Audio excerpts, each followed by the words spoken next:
básicamente donde están los pedipalpos, y lo va a colocar en el epigimio de la hembra, que está en posición ventral.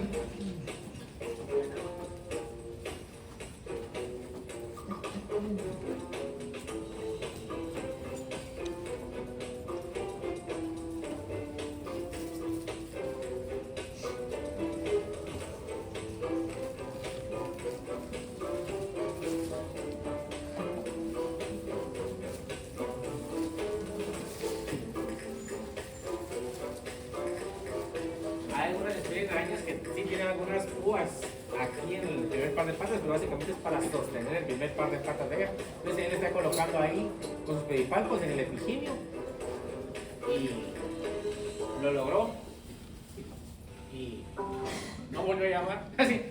Bueno, ahora vamos a platicar Doctor. de opiniones. Doctor. Hola. Pero siempre, si a la hembra no le interesa, lo mata. Sí. Yo no sé si ustedes han criado arañas, pero hay que tener mucho cuidado porque hay cierta afinidad entre un macho y una hembra. Entonces, de repente ustedes pueden tener una especie que les gusta y meten un macho que no, ya perdieron ahí su machito y se lo van a pasar a la hembra. Sí, por lo general cuando están criando arañas, si tienen un macho y una hembra, el macho hay que sacarlo.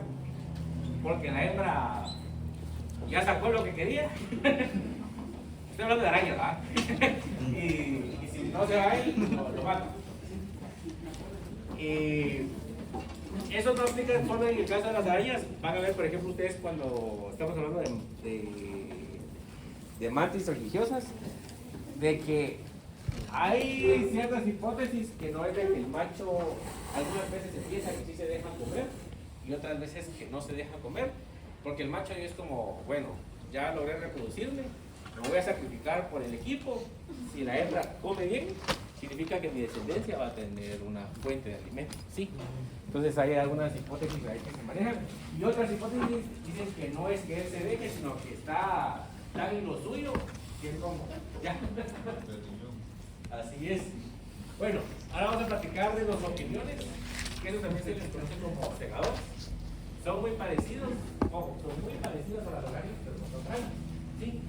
Ayer habíamos platicado que dentro de las características de araña, básicamente es que el abdomen es todo lo que es un globo, es una globosa, no van a verse tantos abdominales y no va a haber un pene. Por eso es de que los machos, básicamente con los simios, que dependiendo del grupo, dependiendo de la especie, los simios van a ser completamente diferentes. Es que él toma el espermatozoide y lo coloca en la hembra. Entonces, salud, hablando de opiniones, el cuerpo vamos a ver de que hay siempre un cromosoma muy reducido. Aquí no vamos a encontrar un pedicelo como en el caso de araña. En las arañas sí van a encontrar ustedes aquí rico. Y el opistosoma o el abdomen sí vamos a encontrar una segmentación abdominal. ¿Sí? Ustedes si toman un segador pueden ver de que a nivel abdominal ustedes pueden diferenciar entre un somito y otro. En el caso de las arañas, eso sí. Vamos a encontrar siempre quelíceros, pedipalpos siempre para ayudar a manipular el alimento, las patas sumamente largas. Esto es bastante común encontrarlos en las casas, por ejemplo, si no se barren algún buen tiempo, van a encontrar ustedes ahí a los segadores. Pareciera, pero no son, a veces la gente dice que son arañas patonas, pero estas no son absolutamente, son familiares, estamos hablando que son arácnidos siempre, pero no son arañas, 8 patas, pero estas, básicamente estas son sus cuatas. Si hay zancudos, estos se los comen, entonces si los ven no los maten, estos son cuatas. Vamos a encontrar glándulas odoríferas, como su nombre indica, básicamente son glándulas con un mecanismo de defensa que van a secretar un mal olor. Básicamente algunos depredadores cuando detectan que hay mal olor o mal sabor, lo interpretan como este animal está muerto, entonces está descompuesto, no me sirve, entonces lo dejan en paz. Y la reproducción va a ser netamente a través de un pene. Como les comenté, este es un opinión segador, pero digamos, si estuviéramos hablando de arañas, solo quiero ver. Sí. Si estuviéramos hablando nosotros de arañas, hagan de cuenta que eso es una araña. Aquí tendría que estar el epigimio o la placa genital de la araña. ¿Sí? Entonces, básicamente, hasta acá a este nivel es donde el araña macho tiene que levantar a la hembra y con sus cimios en el nivel de los pedipalpos, él coloca aquí el espermatozoide. ¿Sí? Es hasta este nivel. Entonces no es la fuente que solo hay una levantadita ya, sino que sí la tiene que manipular bastante y con mucha cautela, porque si no amaneció bien la señora, lo trompasea, ¿sí? Y lo come. ¿Preguntas? Y ahora vamos a platicar de escorpiones. Nuevamente, son siempre arácnidos, estamos hablando que tienen 8 pares de patas, pero no son arañas. Ácari, arane, opiliones, escorpiones, todos son arácnidos, pero no son arañas. Bueno, arañas sí son arañas, pero estos no. Bueno, vamos a ver el cuerpo, vamos a ver que hay un cefalotórax, siempre básicamente la unión entre cabeza y tronco. A nivel del cefalotórax vamos a encontrar quelíceros, recuerden que estamos en el grupo de Quelicerae. A diferencia de arane y de opiliones, estos no van a secretar o no van a inocular veneno a través de los quelíceros, sino que para eso van a utilizar el aculeus o el aguijón. Y alguien que me recuerde cuál era la diferencia entre venenoso y ponzoñoso. ¿Esos serán ponzoñosos o venenosos? Venenoso. ¿Y cuáles son los ponzoñosos? Es acá un mecanismo de defensa que es autocargo, ¿verdad? El cambio venenoso sí inocula el veneno. Entonces, en el caso de escorpiones vamos a encontrar un par de quelíceros que básicamente estos van a ayudar a manipular el alimento y sujetarlo, pero no para inocular veneno. Vamos a encontrar pedipalpos modificados a forma de quelas, pinzas o tenazas. Básicamente también van a ayudar a sujetar a la presa, aunque también van a ayudar en el momento de la reproducción. Patas vamos a encontrar 8 pares. Vamos a ver que cada una de esas patas puede tener 8 artejos. Cuando me refiero a artejos, básicamente son segmentos. ¿8 pares? ¿Cómo? 8 pares. No, 8 artejos por pata. O sea, digamos, cada una de estas patas tiene 8 segmentos. En relación a los ojos, podemos encontrar un par, 2 pares, inclusive hasta 5 pares, dependiendo de la especie. Luego vamos a encontrar un mesosoma, que básicamente estaríamos hablando que es a nivel abdominal. Y por último, un metasoma, como su prefijo lo indica. Meta significa fin o final. ¿De qué? Soma, del cuerpo.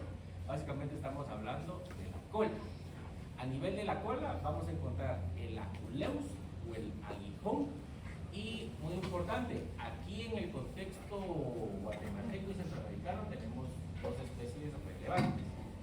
Bueno, más bien 2 géneros. Tenemos Artitius, que se encuentra en el oriente del país, Zacapa, Chiquimula, Torres, son cafecitos ganchones. Y tenemos también al género Centruroides. Género Centruroides es muy común aquí en la meseta central y en la costa sur del país. Y básicamente son negritos. Pero como nosotros, hay 2 características, pero una yo no les voy a decir que la vayan a levantar escorpiones para ver si eso no es, porque no es el chiste, pero básicamente nos vamos a fijar a nivel de la cola o del aguijón. Entonces, por lo general, estoy hablando del contexto centroamericano, ¿no? Cuando nosotros vemos un escorpión que tiene el aguijón así, no hay problema. Sí, tenemos el aguijón básicamente globoso, no hay problema. Con los que hay que tener cuidado son los que tienen el aguijón así, buscando esto. Esto se llama tubérculo subaculeano.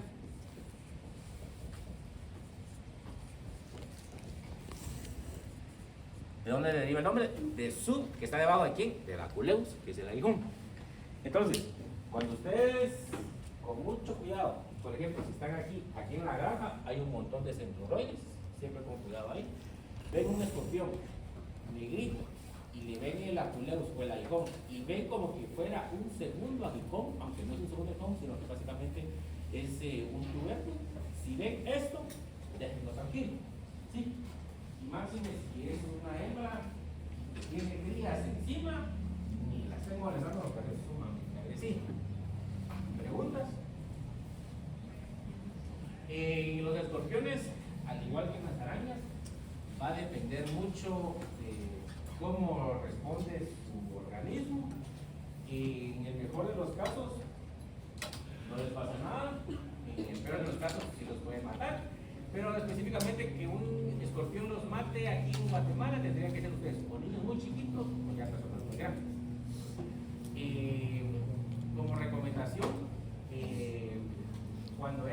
lluviosa, ya ahorita que viene la época lluviosa, y ustedes tienen familia o viven en la costa sur o aquí en la meseta central, recomendación, o por ejemplo en zonas muy boscosas, por ejemplo en el área del Encinar, siempre separar la cama de las paredes, porque por estas fechas, por buscando refugio, los escorpiones van y les gusta acabar colocarse entre las camas y las paredes.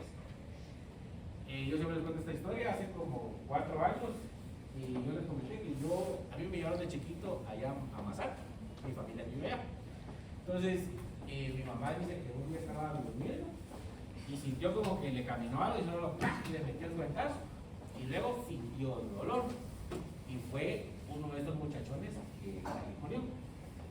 ¿Qué le pasó a mi señora madre? Pues afortunadamente está ahí viva, pero dice que al momento sí sintió mucho dolor, sintió como fiebre y se le estaba subiendo la lengua. Entonces, eso es más o menos un envenenamiento leve. Siempre dije, mira, anda al hospital, muy dolor y afortunadamente le dio. Entonces, en el menor de los casos, eso es lo que les pudiera pasar, pero ustedes no saben cómo va a reaccionar su cuerpo, entonces no molestarlos. Y también, si, como les comenté, si viven en la costa sur o tienen familia, en la época de iglesia separar las camas de las paredes y los zapatos siempre desenmarcarlos y limpiarlos antes de ponerlos, porque ustedes no saben qué puede haber ahí. También en el caso de la costa sur y toda la meseta central hay bastantes feministas que evitan los animales por buscar refugio cuando esté calientito y oscuro. Entonces, siempre cuidado. ¿Preguntas?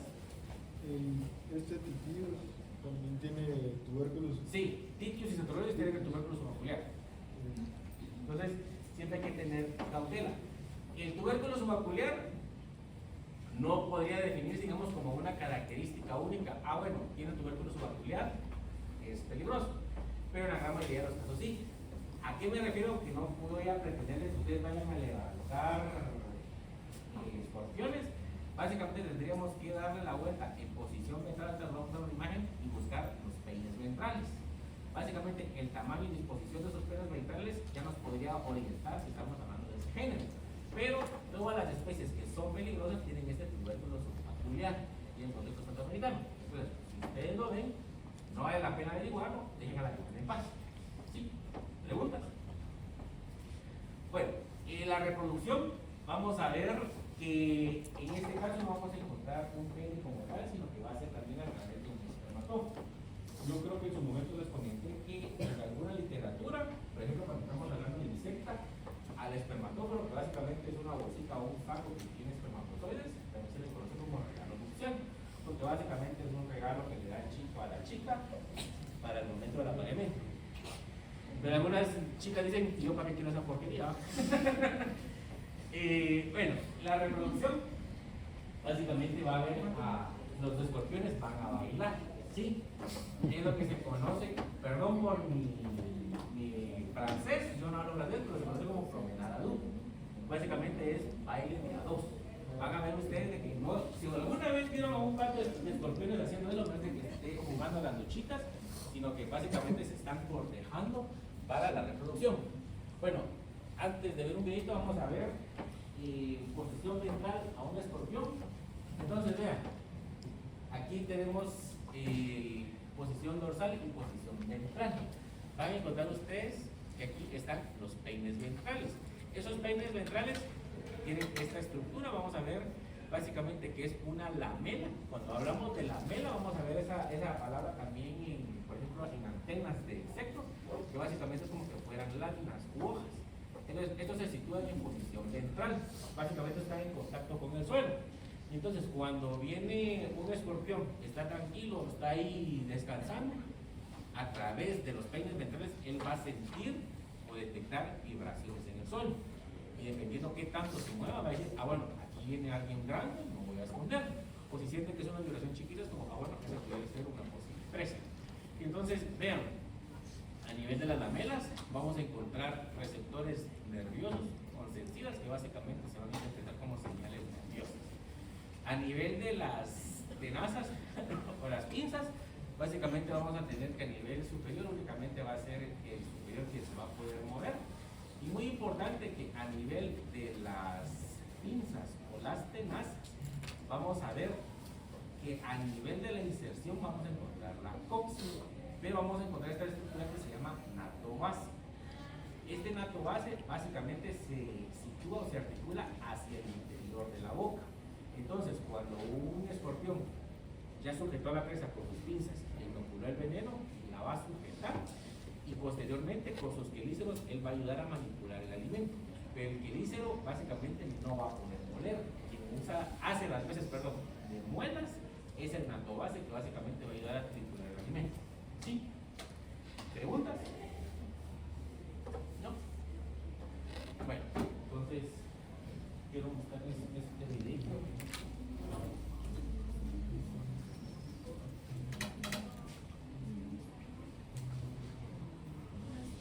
Entonces, aquí la grandota es ella y el chico, el estilizado, es él. Entonces, vean, ahí él está cortejándola. Básicamente, a veces hasta se juntan las bocas con sus quelíceros. Básicamente, él está estimulándola sexualmente. Y quiero que vean que ahorita, cuando se separen, esto es el espermatóforo. Entonces, posteriormente, ella lo va a recoger. Se lo voy a regresar un poquito para que lo vean. Entonces, ahí él está estimulándola, él va a dejar el espermatóforo y eventualmente después ella va a pasar sobre el espermatóforo y lo va a pasar recogiendo. ¿Sí? Y básicamente se sitúa más o menos en esta posición donde hay una abertura genital, hay un esclerito ahí.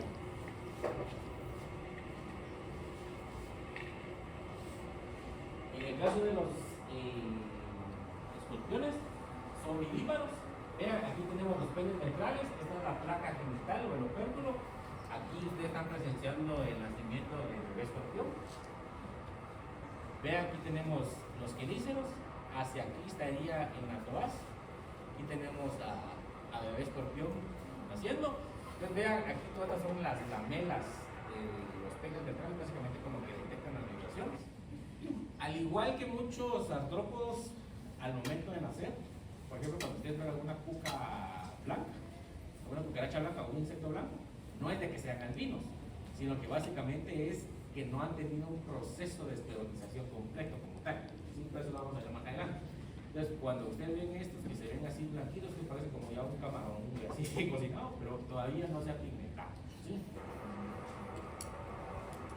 Y este muchachón o muchachona posteriormente se va a subir al dorso de la mamá, de la hembra. Básicamente hay un cuidado parental ahí, que como les comenté, si ven ustedes a un escorpión con un montón de escorpiones chiquitos, ni se acercan porque va a ser una hembra sumamente agresiva.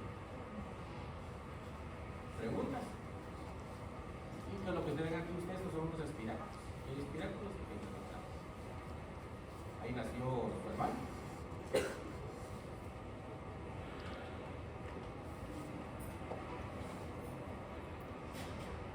Y esto llega a determinada talla y luego la mamá dice como va, vayan a pegar a otro lado, muchachos, y ya cada quien es independiente.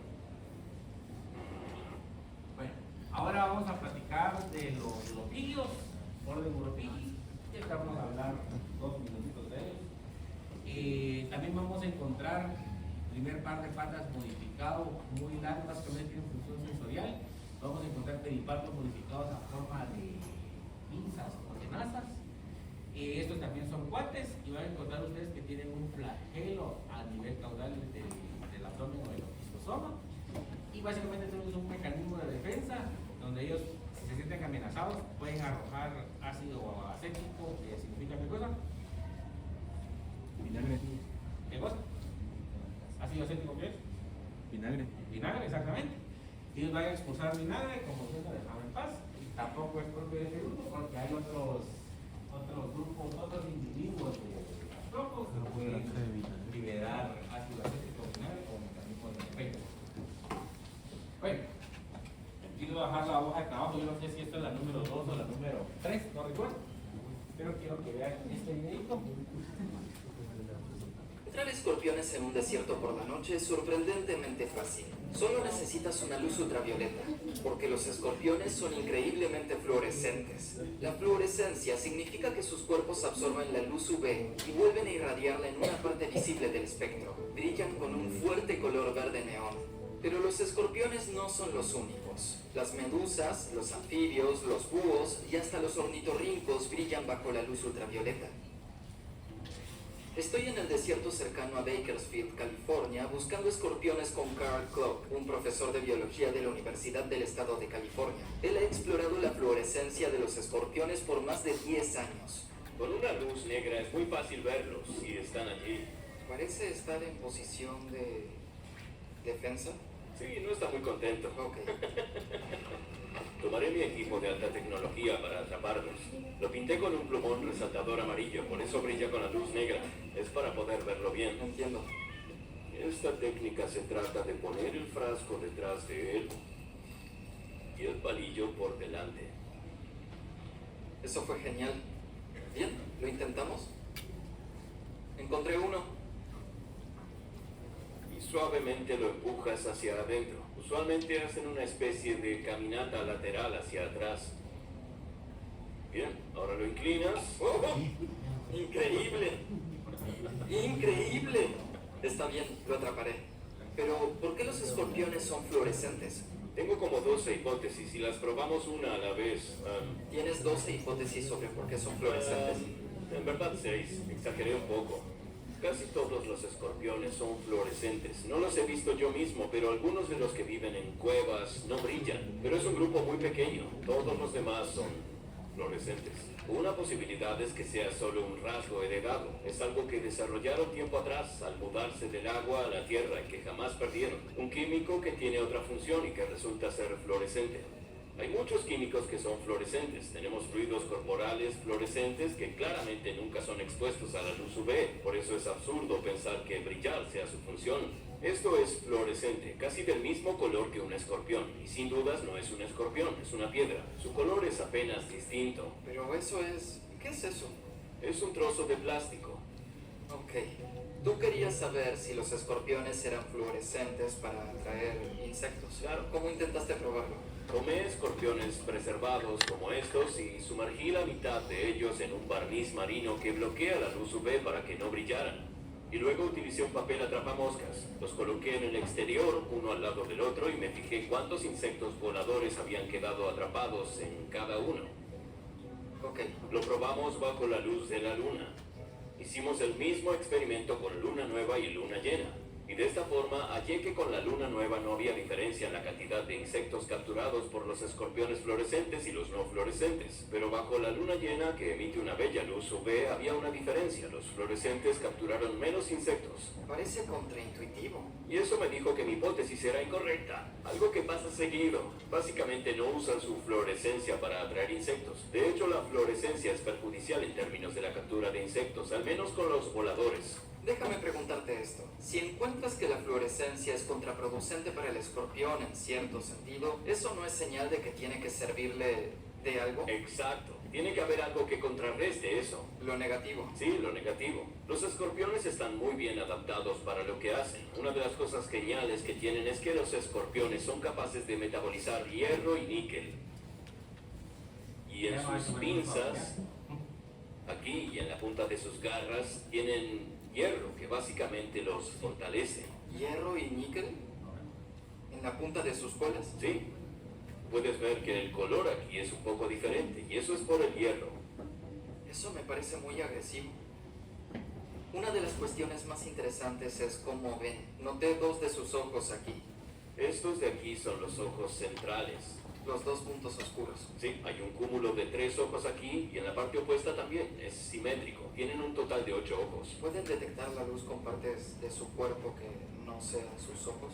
Sí, de hecho sí pueden. En un experimento de 1968, investigadores colocaron escorpiones en placas de Petri cubiertas a medias. Los expusieron a luces brillantes y todos los escorpiones rápidamente se escondieron en la parte cubierta. Luego los investigadores pintaron los ojos de los escorpiones para que no pudieran ver y repitieron el experimento. Cuando prendieron las luces, el 93% de las veces los escorpiones aún se refugiaron bajo la parte cubierta. Este hallazgo fue notable. Los escorpiones no necesitan de sus ojos para detectar luz. Pueden sentirla con sus cuerpos. Eso demostró que tienen algo llamado sentido de la luz extraocular en sus colas, así que pueden detectar la luz con ellas. No pueden formar imágenes, pero sí pueden detectar luz. ¿La cola de un escorpión puede detectar la luz? Una hipótesis es que lo usan para comunicarse entre ellos.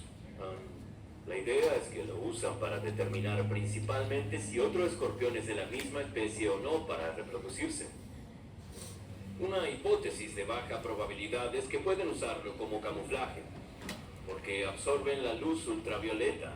Si están sobre un objeto que también la absorbe y hay un organismo que ve la luz ultravioleta, como es el caso de los búhos, por ejemplo, podrían camuflarse fácilmente. Así que es una posibilidad, pero no hay muchos organismos que ven la luz ultravioleta y menos aún que se alimenten de escorpiones, así que parece poco probable. Hazlo tú. ¿Lo hago frente a la cámara? Sí. Aquí lo tienes, ¿ves? Ahí está.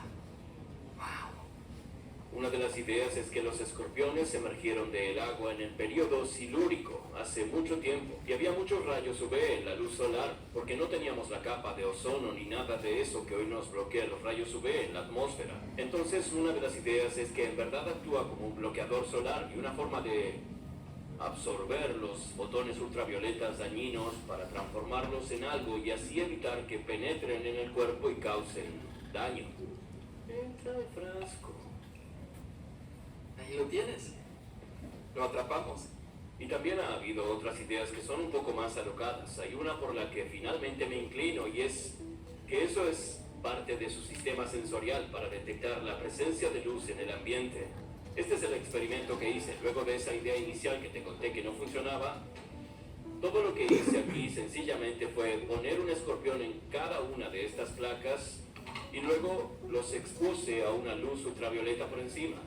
Y medí cuánto tiempo estuvieron expuestos y no expuestos, y también cuántas veces se movieron hacia cada lado.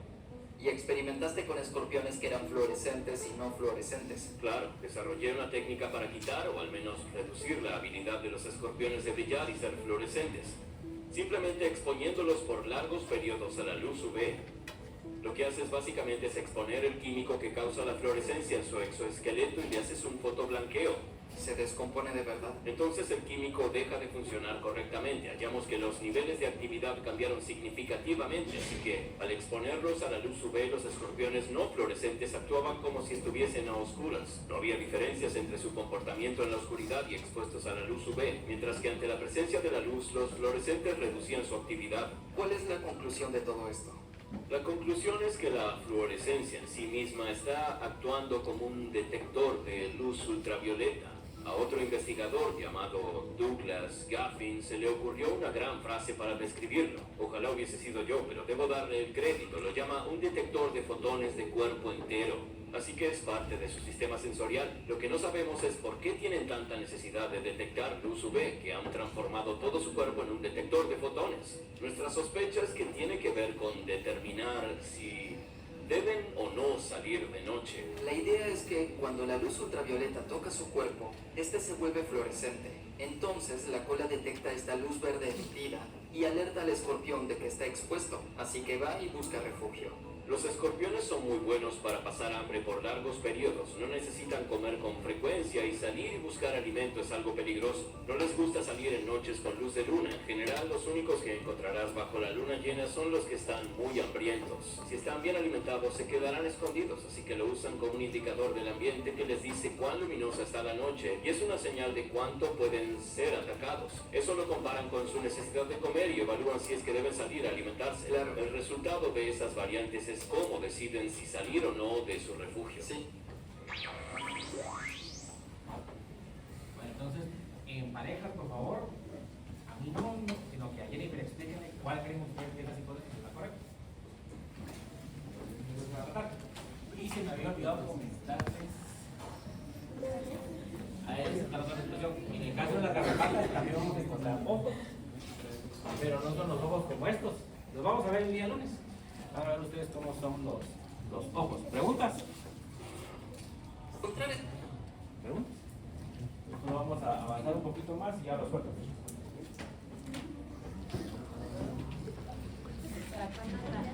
Para el lunes, por favor. Lunes sin falta. Para el lunes ya es marzo. Ya. Sí.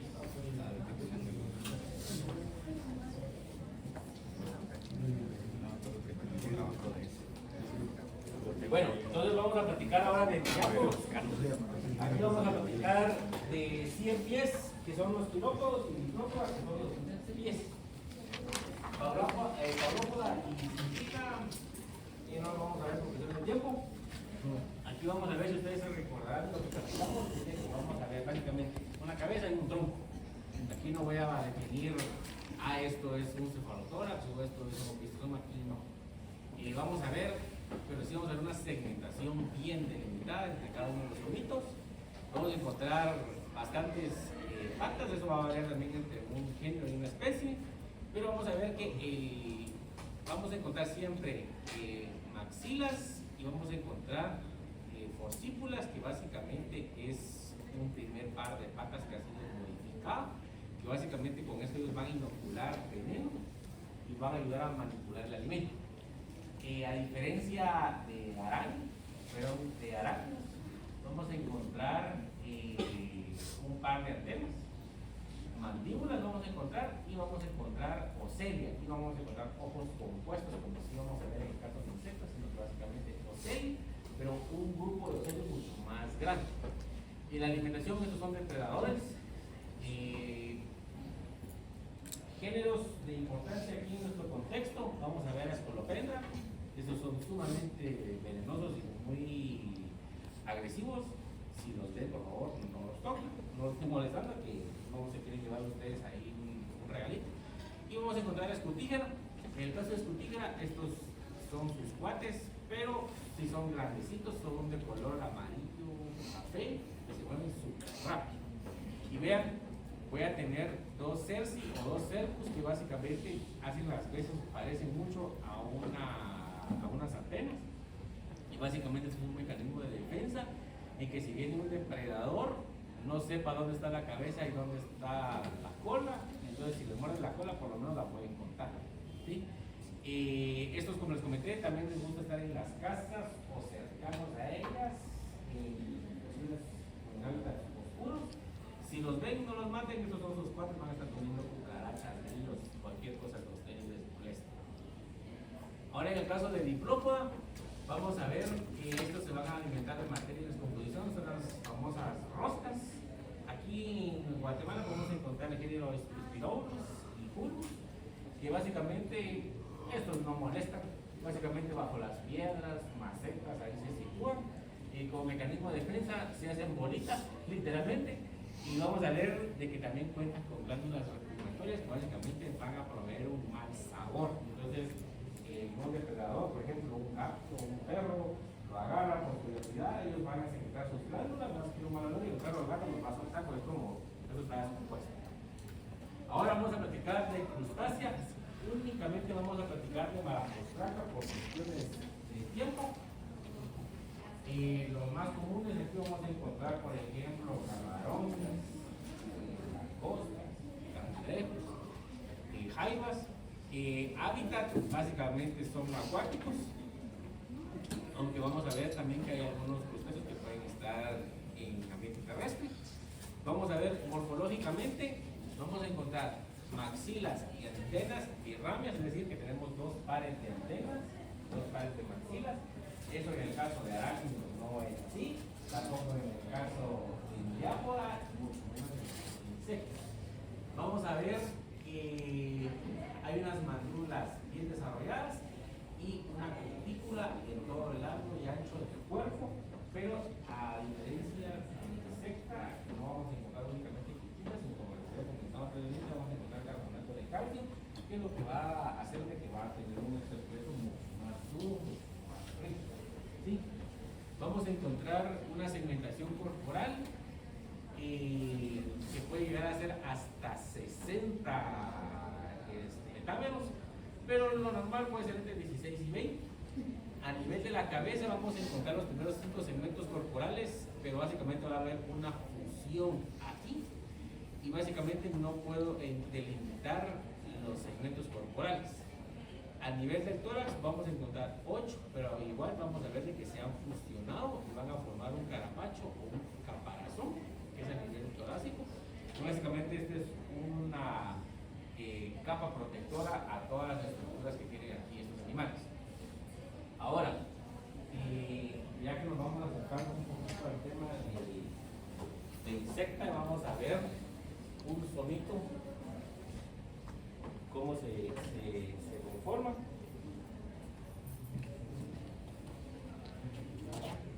Entonces, hagan de cuenta ustedes que tienen una casa, ¿sí?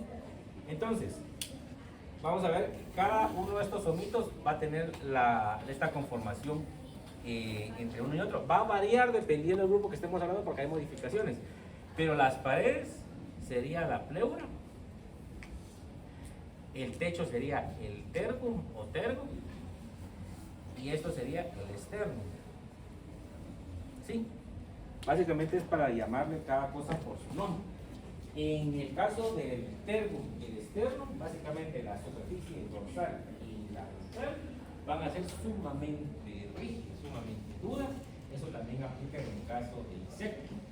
A diferencia de la pleura, que va a ser básicamente una membrana en muchos de los casos.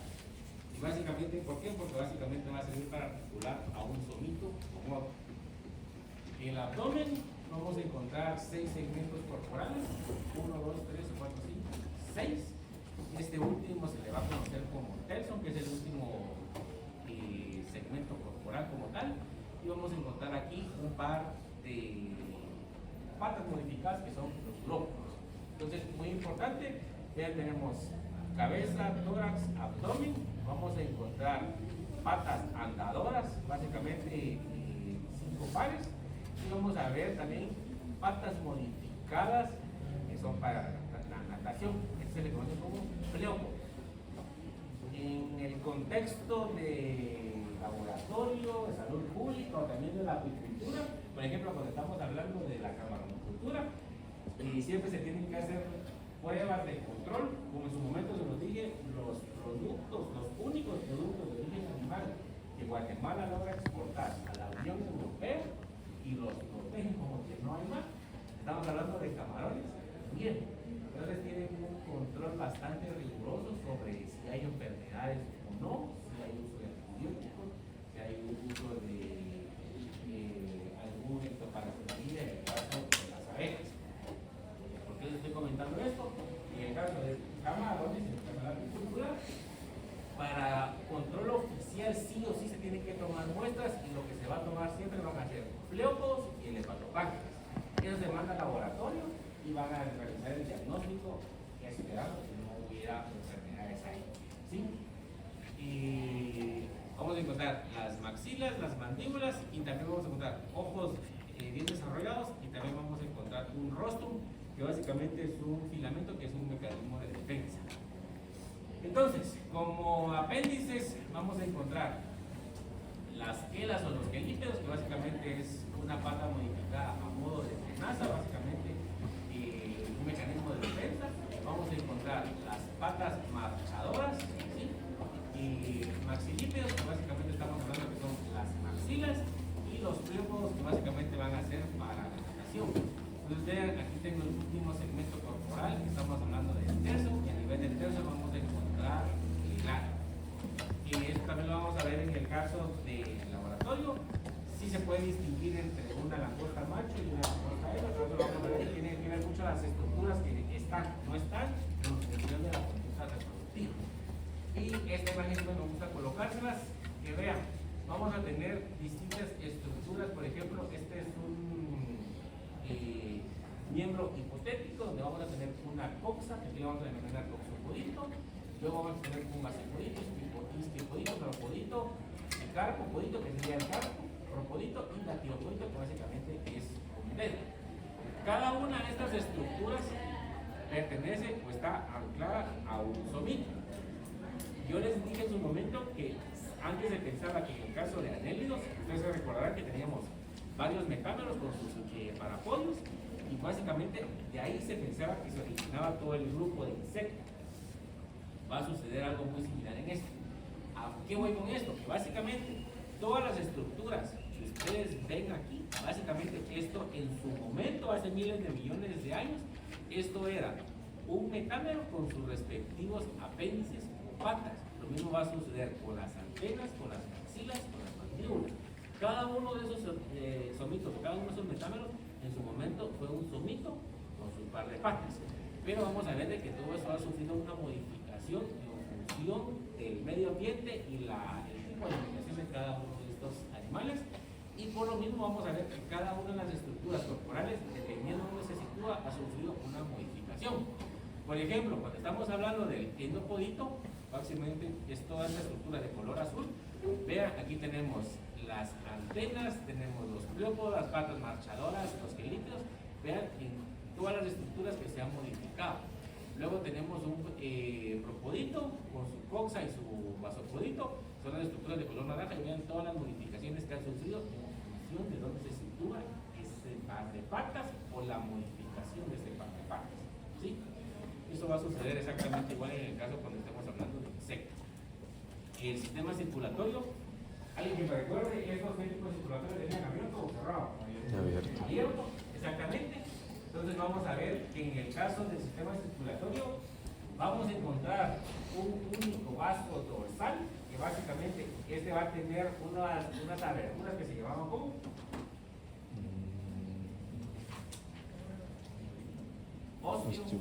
hostias. Básicamente ahí van a liberar la sangre y luego la vuelven a succionar y se van a todos los tejidos, y básicamente en una cavidad que se le conoce como seno, y aquí lo vamos a denominar sangre, sino líquido. ¿Sí? Y vean, vamos a tener siempre un tubo digestivo en posición media y una estructura nerviosa en posición ventral. La expresión y la osmorregulación de estos animales, vamos a ver que puede ser de dos tipos dependiendo la fase que ellos estén desarrollando. Vamos a ver que cuando son etapas juveniles va a ser a través de las glándulas adrenales, y luego va a ser cuando ya son adultos a nivel de unas glándulas maxilares que básicamente van a ser el número de 2, y eso también se le puede conocer como glándula verde. Entonces vean, tenemos el estómago en posición media con el tubo digestivo y el sistema circulatorio en posición dorsal. Vamos a ver el sistema nervioso en posición ventral. Y ahora vamos a ver a Simozoa exigua, que este es otro crustáceo interesantísimo.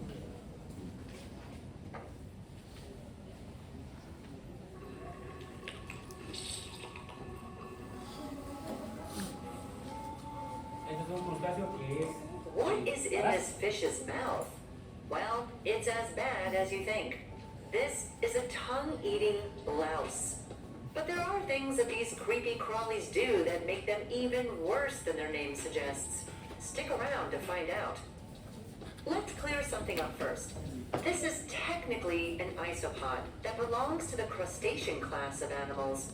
It has more in common with shrimp and crabs than it does with head lice. But it does in fact eat the tongue of its fish host. It all starts when a juvenile louse senses its potential host and swims up the gills of the unsuspecting fish. From there, it travels to the mouth and checks to make sure no other louse is occupying it. Then it takes up residence by hooking onto the tongue with its legs. Last but not least, it cuts the tongue and starts feeding on the blood and mucus. Lovely. Over time, the fish's tongue begins to die due to lack of blood, and the louse takes its place. The thing is, being a parasite, the louse needs a host to survive. Even though this seems gruesome and bad for the fish, it doesn't suffer much, and the two animals can live for years together. Which kind of makes sense if you think about it. The parasitic louse wouldn't want to harm the fish, otherwise it wouldn't have anywhere to live. I sense a Disney movie in our future. There's a lack of scientific research into whether the louse actually functions as the tongue, but it's been suggested the fish still uses the louse like it would its old tongue. This includes knocking it against the roof of its mouth to help push down food. The population of this parasite is unknown, since it can also live inside other animals. Who knows how many are just floating in the ocean looking for their new living home? But if you do, for whatever reason, want to find one, look about 2 meters deep in the waters of the Atlantic or Pacific Oceans. If you're feeling bold, they can also be found down to depths of 60 meters. If you thought that the tongue and mucus eating was intriguing, oh boy, we haven't even started yet. The tongue-eating louse's mating ritual is where things truly get interesting. They are protandric hermaphrodites. meaning they all start off as males, but when it's time to reproduce, they can turn into females. If a male larva starts to occupy a fish's mouth, it will begin to change into a female and grow significantly bigger. This is also the time a female louse will send signals to other males to not make the gender switch. After hatching, the offspring flow out of the fish's mouth and start the cycle all over again. Damn nature, you are scary and weird. That's why I love you. Now, I know what's on your mind. Could you end up ordering the fish special and get an extra crustacean on the side? Or rather, in the mouth? Take this case in Puerto Rico, where a customer sued a grocery chain after becoming sick when they ate a fish infected with the parasite. And in 2013, a man from Belfast got a nasty surprise when he bought a fish with the parasite still inside its mouth. It eats tongues and feeds on blood and mucus. That's what this louse does, and that's what makes them crazy creatures. Entonces, ¿entendieron el video?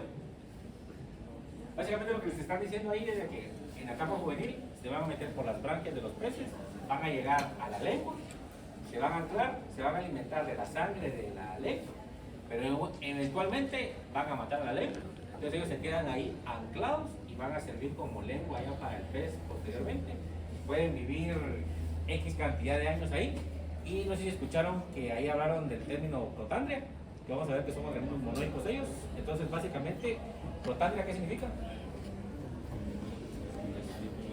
Unas estructuras masculinas. Y alguno de ellos va a hacer las veces de una chica, entonces va a enviar las señales para que llegue un chico y van a copular en la boca del pez. Y luego se continúa así.